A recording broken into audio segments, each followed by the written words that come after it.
Oh, do we do it? Hey, how's it going?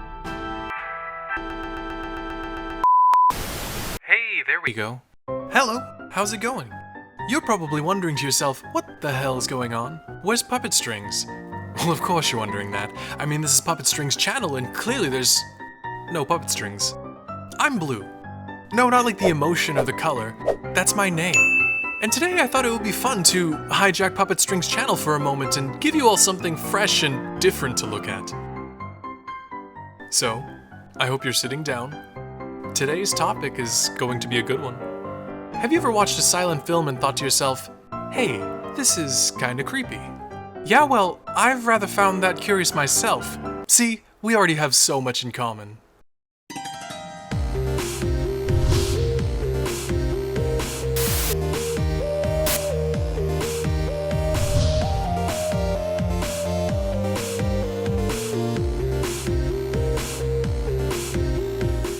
There's something dreadfully creepy about watching an old film from early cinema. Even if the film isn't necessarily a horror film, and even if you love old cinema, there's an unshakable, subtle feeling of the macabre. Just look at films like Nosferatu, The Cabinet of Dr. Caligari, or The Phantom of the Opera. I know, they're all horror films, so it kind of follows that they'd all be inherently creepy, but that's not what I'm referring to. Intended to be a melodrama, The Man Who Laughs is an example of a film that reads as horror when it isn't, simply because of the gloomy atmosphere and harsh makeup visuals. He Who Gets Slapped is another silent film intended to be a drama, though depending on whether you have coulrophobia, very much might be the scariest thing you've ever seen. The way that the lighting constantly fluctuates in and out in the stark contrast of black and white, the near stop-motion-esque frame rate at which the actors move, it all feels like a weird black and white dream that we're viewing through a large zoetrope, where anything could happen.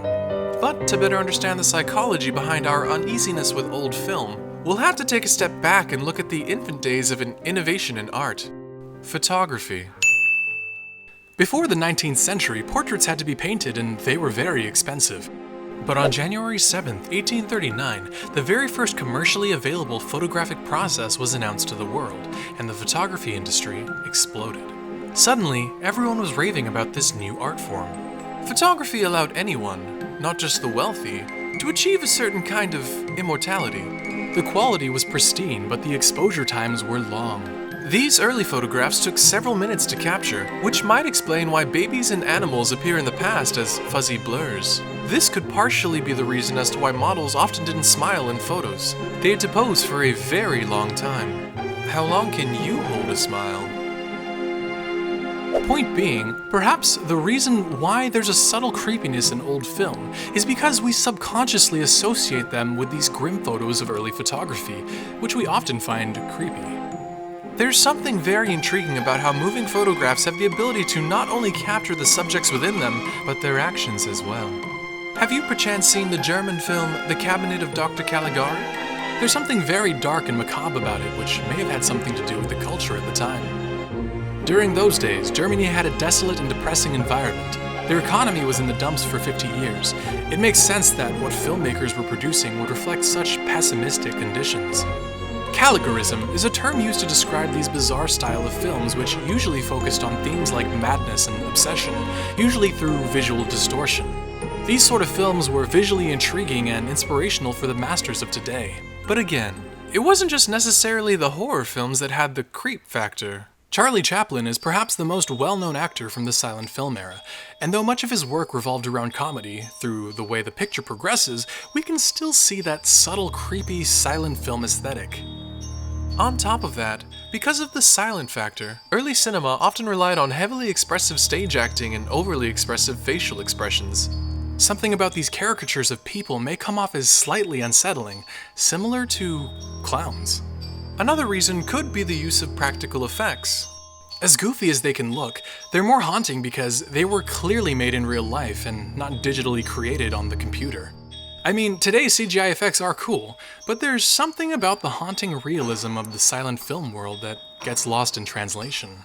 There's just something so nightmarishly visceral about knowing that, for it to have been filmed, that scary image on screen had to exist at one point in real life. Georges Méliès is largely considered to be the Spielberg of his time, and the father of special effects in film. Debuting in 1902, his film A Trip to the Moon is widely regarded as one of the most influential films of all time, having been one of the first in early cinema to employ the use of, as a short history of film notes, spectacle, sensation, and technical wizardry to create a cosmic fantasy that was an international sensation. However, regardless of its historical impact, there is still that same vague creepiness to it, almost as if we're looking into another world. But then again, isn't that literally what we're doing?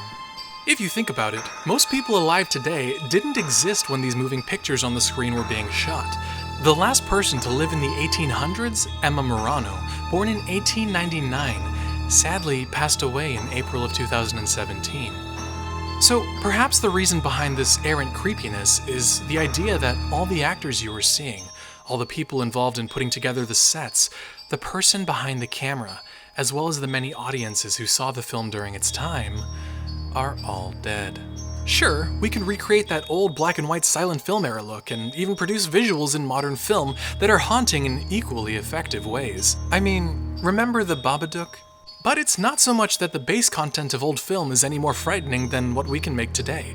It's the idea that these haunting images and figures moving on the screen, they're all dead in real life and have been for a very long time. It's kind of like a lifeless ventriloquist dummy in storage. Though immortalized, the only time they're alive is when the film is rolling. It's a chilling idea to think that they are essentially ghosts among us. But these ghosts may not last forever. In 2013, the US Library of Congress announced that a total of 70% of American silent feature films were believed to be completely lost. Just look at Lon Chaney, the Man of a Thousand Faces, and his filmography. That's a lot of lost films. And that's just for America.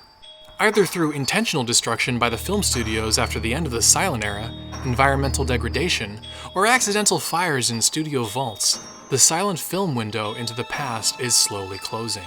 Perhaps silent film is simply unnerving due to its apparently fleeting nature. Or perhaps it really simply is the pale and gaunt appearance of those who appear in an old black and white film. In a forum on what caused humans to acquire a fear of pale beings with dark, sunken eyes, one answer seemed to make sense of it all. Pale beings and dark sunken eyes, those two in particular, remind us on a subconscious level of dead and sick people. They speak to our innate fears of dying, something we all eventually do. Similar to a topic I covered in Darkology number 12, where I talked about the psychology of what makes old people so frightening. So back to the question at hand, why are silent films creepy? At the end of the day, it seems to stem from a fear of death. Thanatophobia, to be exact.